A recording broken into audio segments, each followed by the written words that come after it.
Everybody, Rob the Mail Guy here with a video update. Going to do some vinyl and CD this one. And the theme, if you can see from the title of the video, will be Dungeon Synth, Ambient, Atmospheric Black Metal. Decided to kind of go with that theme because I do have quite a few releases in the world of ambient, Dungeon Synth music, as well as Atmospheric Black Metal. Huge fan of bands like Summoning, Caladan Brood. The list can go on and on. I mean, I actually have behind me a compilation with a lot of atmospheric black metal bands that did a tribute to Summoning. Um, Evil Feast, they're a great atmospheric black metal band. Earthshine, Dreams of Nature. And I'll be talking about a bunch of those artists today. Some of them I have in my collection. A huge fan of also bands like Woods of Desolation. Not going to be talking about the releases I have from them, but I have a bunch of their stuff as well. And also, I'll be doing something at the end of the video that will kind of deviate from the theme. I'll be talking about a band currently that really caught my attention that put out a great full-length album. So that will be discussed. And remember to like and subscribe if you've been enjoying these videos. I talk about a lot of different topics in the world of hard rock, heavy metal, different types of music genres. Again, mainly in the world of hard rock metal, but also post-punk, new wave, and a variety of different things. And as you can also see, if you're a returning watcher, you can also notice that I've kind of shifted the camera angle. I decided to do that because I just put up my Nico Robin wanted poster from One Piece. Probably my favorite character from that show and the manga series. Huge fan of. My nephew he's gone into it and he's probably more knowledgeable than I am when it comes to it. He keeps up to date with the stuff.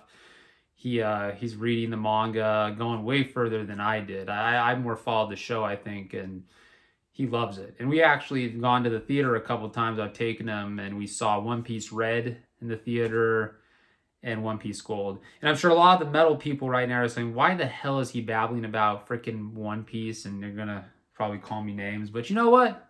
It's just what it is. So don't worry. We'll get to the good stuff here.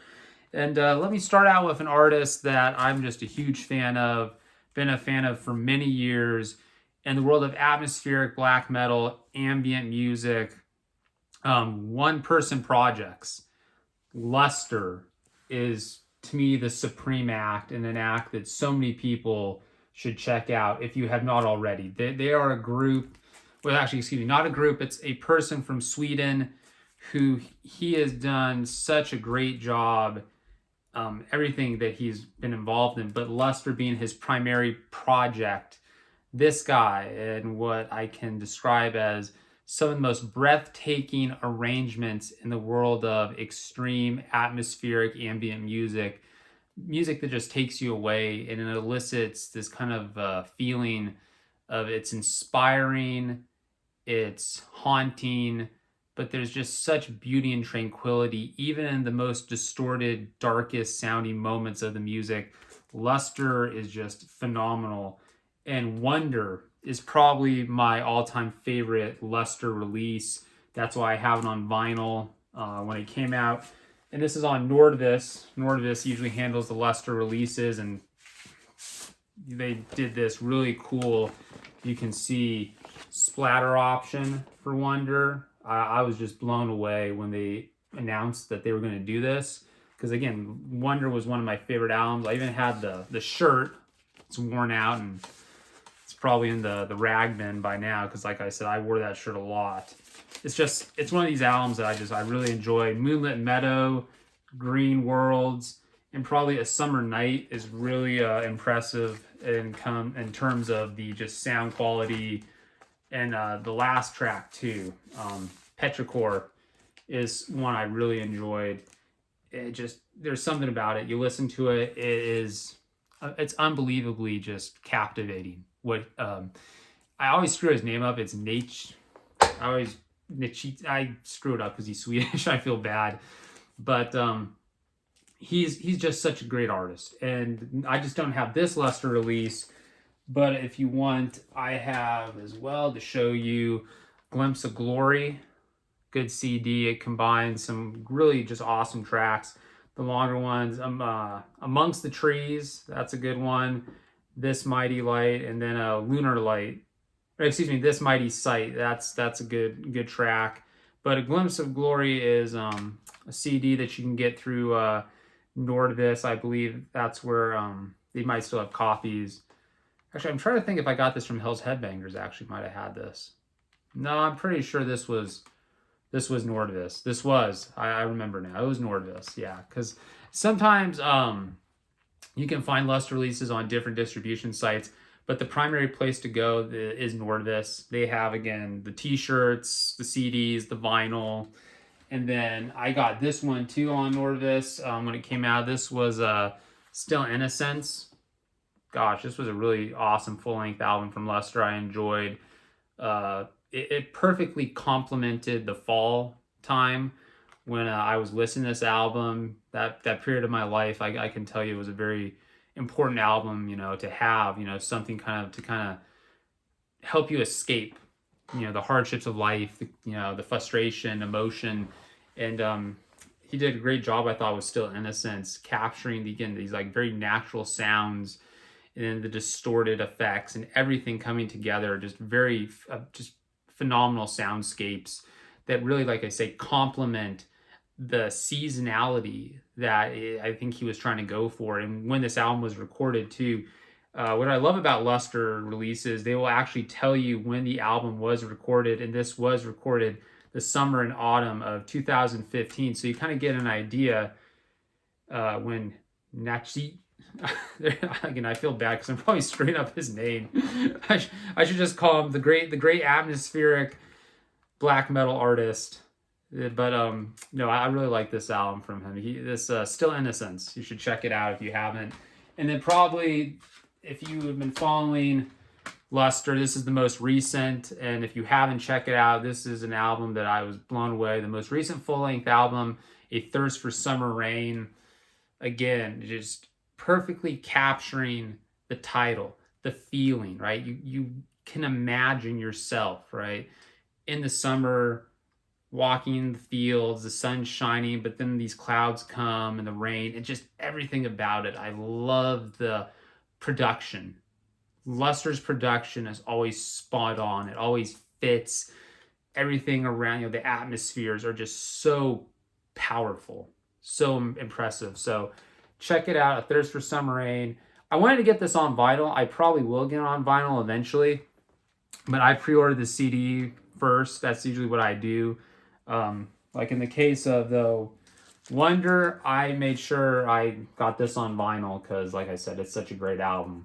I wanted it, definitely. But I'm probably going to get this, I think, eventually on vinyl from Nordvis, if there's should be hopefully still some copies, but reprints and reissue stuff will hopefully come along. And yeah, it would be a good one to add to the collection. But the CD here is truly impressive. I think my favorite song is probably Thirst. I loved, and then the ending of the album just perfectly sums up everything about it. It was probably, I think it was my favorite album of the year for sure that came out this past year. It was a really good release. Really, really good. All right, the next artist I'm going to talk about here in my collection is a dungeon synth artist. If you are a fan of Mortiis, especially For Tila Hursk, the early Mortiis period, and I'll just give a quick shout out. Here is a Mortiis vinyl I have. I always screw up again the pronunciation. Ander som Jorde Uproar. Probably screwed it up. That's probably not what it is, but if you want to check it out, this is a Mortiis release. Got this through Hell's Headbangers. Again, I love the early Mortiis. Before he kind of got off in the more industrial world, just not my cup of tea, honestly. But his early stuff, For Tila Hursk, I actually had the long sleeve shirt. I've always wanted that album on vinyl. Hopefully they reissue that. That would be really nice to see. That is definitely one of the greatest dungeon synth albums of all time. But what I'm going to say here is that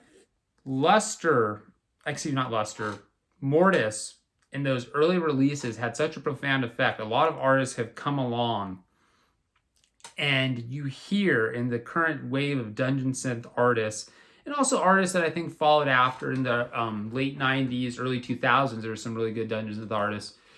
they really worshipped and they took a lot of notes when it came to like For Tila Hursk and the other early dungeon synth oriented releases from Mortiis. And one of those artists that has emerged, and in my opinion is just the top of the top in the world of dungeon synth, is he goes by the Spectre, but the act or the band is called, or his entity is Old Tower. I know you can see because of the light and the glare, but this and the album is a little bit dark. This is Old Tower, the King of Old Witches. Now, this album especially is truly haunting.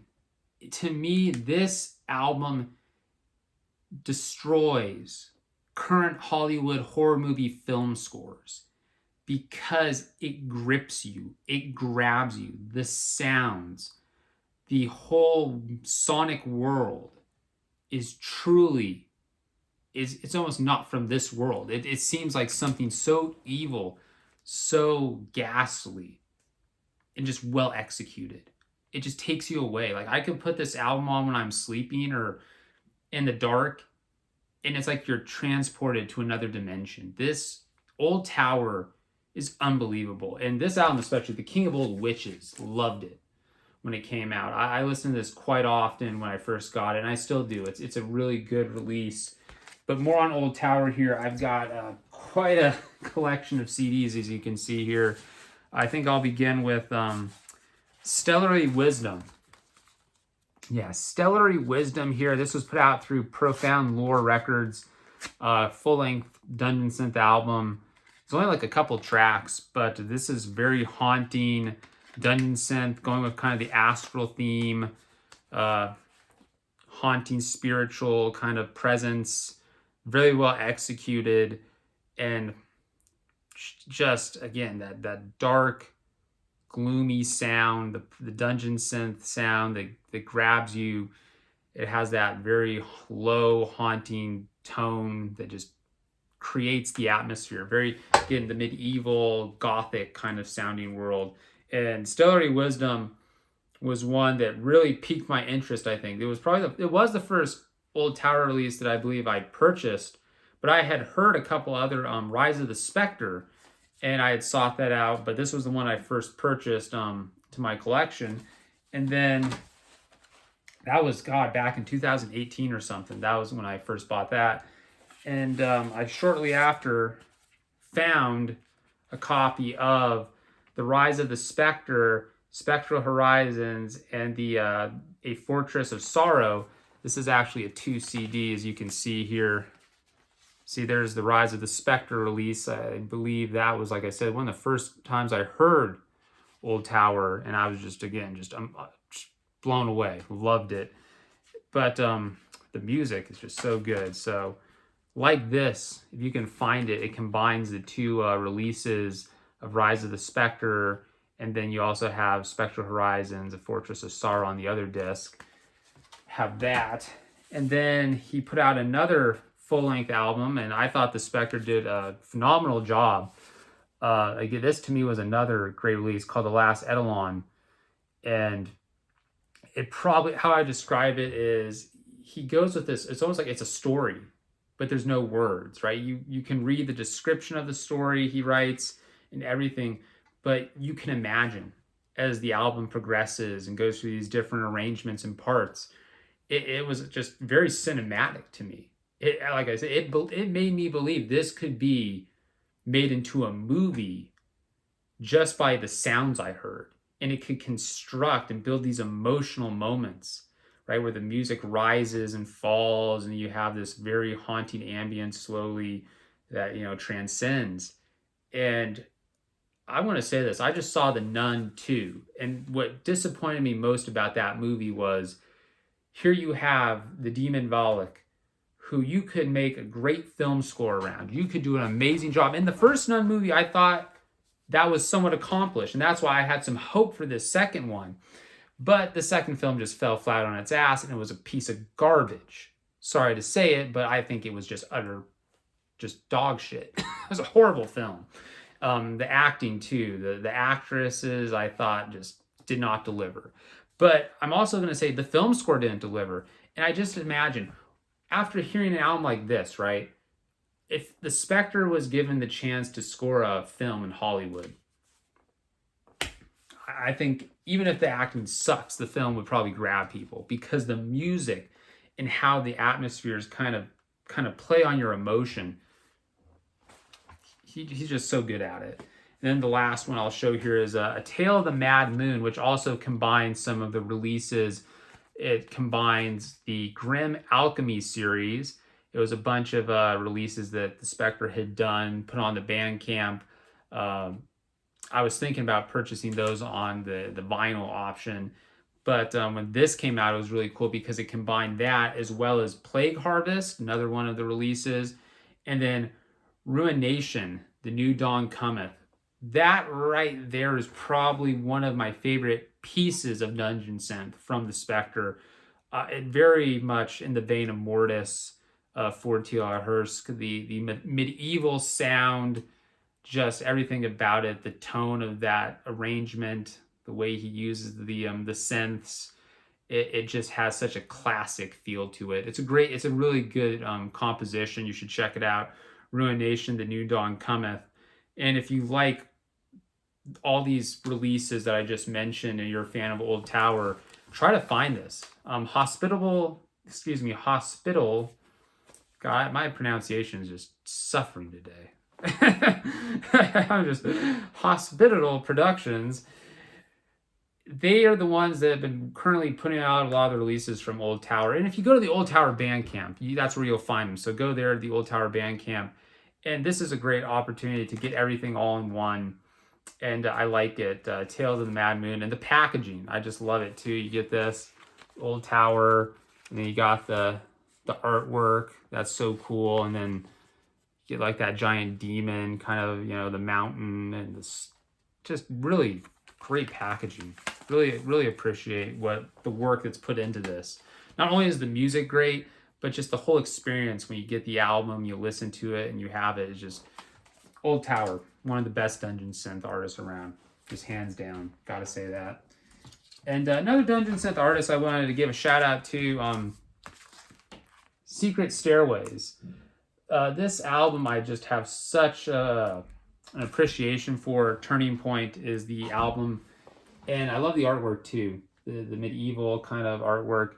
But Secret Stairways, you could hear an influence of the Tolkien themes and world, right? The world of J.R. Tolkien kind of brought into music, and a lot of black metal, atmospheric black metal. I mean, Summoning, right? I have the compilation CD box set right there, tribute to Summoning, and Summoning's whole career. I have a bunch of their CDs in my collection. Maybe another time I'll talk about those. But Secret Stairways, again, no words, no lyrics, just the sounds, the ambience, really good ambient music. It reminds you of, again, a score to like a fantasy film, something that really grabs your attention. So highly recommend. And I believe I got this. I'm trying to remember. This was I think it was a Dungeon Synth something website that had this, and I was really fortunate to get this. And I got it. I believe it's on clear vinyl if you want to see that. Clear vinyl. It was really cool. It's a good release. There's actually another Secret Stairways album or release album that's really good too, which you should check out. It's actually the one before this. You could tell the influence of Tolkien on that one. Stuck. There we go. That happens with your vinyls. Gotta be careful. Gotta just be patient. They get in eventually. But Secret Stairways you should definitely check out if you are a fan of atmospheric Dungeon Synth ambient music. Really catchy or really soothing compositions here. Into the Astral Wind is one of my favorites. And then A Hidden Place. Just probably, like, you could definitely hear this stuff being used in video games, movies, because it creates this world. It kind of establishes through sound, through the synthesizers and everything, the layers that builds this kind of giant world of atmosphere. And that is what, you know, I always enjoyed about atmospheric black metal, dungeon synth music, ambient music. There's a lot of artists that I think have been very creative. But probably in the terms of atmospheric black metal, I mentioned Summoning, have their releases. I could go on, but the one group that, in my opinion, came along and really made an impact in the world of atmospheric black metal is Caladan Brood. And this album, Echoes of Battle, is just phenomenal. One of the greatest albums of all time, in my opinion. It's definitely one of the most significant albums that I've heard in my life, that just caught my attention, and I kept listening to it, especially when I was in college. I purchased the CD. The vinyl sold out quickly, if people remember, if you're a fan of Caladan Brood. But when I saw this album finally came available again on vinyl, and it was glow-in-the-dark vinyl, which is really cool too, the glow-in-the-dark. But I just have to show this. City of Azure Fire alone is a great song. Just, I love the outro to that song. The emotion, the triumph with the arrangement, the guitars, and the vocals, the chanting vocals just have this effect. Echoes of Battle, Wild Autumn Wind, one of the best guitar solos in an atmospheric black metal recording, in my opinion. Really good. Just that lead guitar part just perfectly encapsulates what the song kind of was about, and then it kind of deviates at times, and I really like that. And also they have the covers on this vinyl release, which I like. They have the two Summoning covers that Caladan Brood did. The Passing of the Great Company, and then Marching Homewards, which both are on Minas Morgul, those two songs. If you're a fan of Summoning, Minas Morgul, landmark atmospheric black metal album, have in my CD collection. And those two tracks that Caladan Brood did, very, very good. And they did, on the Tribute to Summoning box set that I have, they did the cover for the song Farewell. That was a really good cover. Actually, I was really impressed by that cover. And I think it was like short notice too that they were asked to do that. They were to be a part of that project, and they just knocked it out by doing Farewell. And I think a lot of fans were pleased, myself included, hearing that.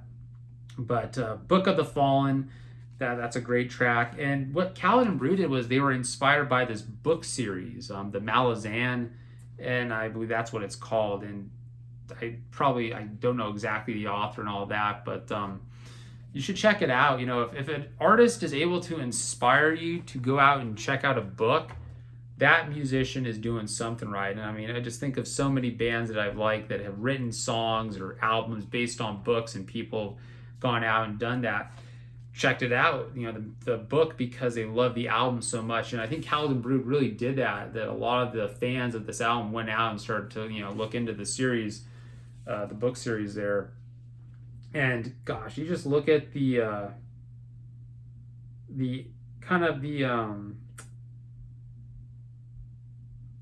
just look at I don't think you'll be able to see it, but the lyrics here, everything is so well printed. You know, I mean, I've looked at this album quite often myself, but I kind of stopped, and I'm just blown away by the professionalism, the quality of this release.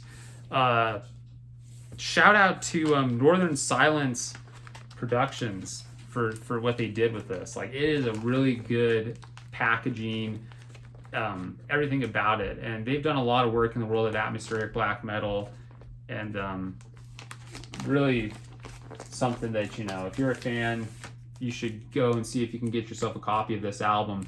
It is just a must listen if you have not, for atmospheric black metal fans. All right, the last artist I'm going to talk, so that concludes the albums that I was going to show for Dungeon Synth, but here is, I don't have the vinyl yet, I pre-ordered the album, but if you're a fan of post-punk new wave, you must check out Lathe of Heaven, Bound by Naked Sky. This is the shirt for the album, Bound by Naked Skies. Great band, Lathe of Heaven. I will put the link, the review I did just blown away. I actually said it's crazy. I got the long sleeve shirt before the vinyl, but I'm happy. I'm happy I got this, and I can't wait till I get the vinyl. And speaking of bands that have inspired you to get books, I was interested because Lathe of Heaven, the band's name is derived from a science fiction book. So I like science fiction books. Huge fan of the Space Odyssey 2001. Excuse me, 2001: A Space Odyssey, the book. I love that. Also, for people who do not realize, again, you got Blade Runner, the book that's based off of, or Blade Runner is actually based off of a book. So I like a lot of sci-fi. George Orwell, huge fan of a lot of his stuff. And but this one, Lathe of Heaven, I've been reading it. Really, really impressive, by Ursula Le Guin, excuse me. She wrote a very interesting story. I mean, what it deals with is about this individual. His name's George Orr, and he has the ability to dream, and certain dreams actually alter the future, and that power and what it can do, right, to dream and pretty much alter our future. And also the world she describes, it definitely rings to what can happen in our society if we continue to go down a certain path. And she addresses a lot of stuff. This was actually done in the 70s, that you can kind of look at current society and say, wow, we're still not we're still not advanced. And so I kind of like that. But the band Lathe of Heaven, wow, bound by Naked Skies is just really good. It's a really good release. I highly recommend checking it out. It's I was blown away. The quality, just everything about it. It reminded me so much of Killing Joke, but also had a bit of like, I even would say like Flock of Seagulls kind of sound, and a lot of like new wave in that vein, the kind of that synth wave element thrown in there at times with the post punk, and just really good release. So I want to give a shout out to them and to tell people to check that out. I'm waiting for the vinyl. Fingers crossed it comes soon, right? You know how it is when you pre-order and they say, oh, well, it comes out this date, and then you see, then it's like, no, then it's delayed. But I'm looking forward to it. Well, if you had any questions or you wanted to comment regarding some of the releases I talked about today, if you agree, disagree, you want to get more information, like I say, leave a comment, like and subscribe too, and I will continue to provide updates with my releases. Maybe give me some ideas if you want death metal next time, thrash metal. I definitely have a variety of albums in my collection. And yeah, we'll see what I can go over. But also promoting new artists, I do like doing that. And I think I'll even try to throw in more of that, because I want to get some of these young up and coming artists that have albums coming out, some recognition. And there's music that you should definitely be checking out. There's a ton of great releases in the world of rock, metal, post-punk, and everything in the underground world. So I will continue to try to provide that information, because I love the music, and I hope you people out there do too. So all right, everybody, that concludes this video. Have a good one. Bye.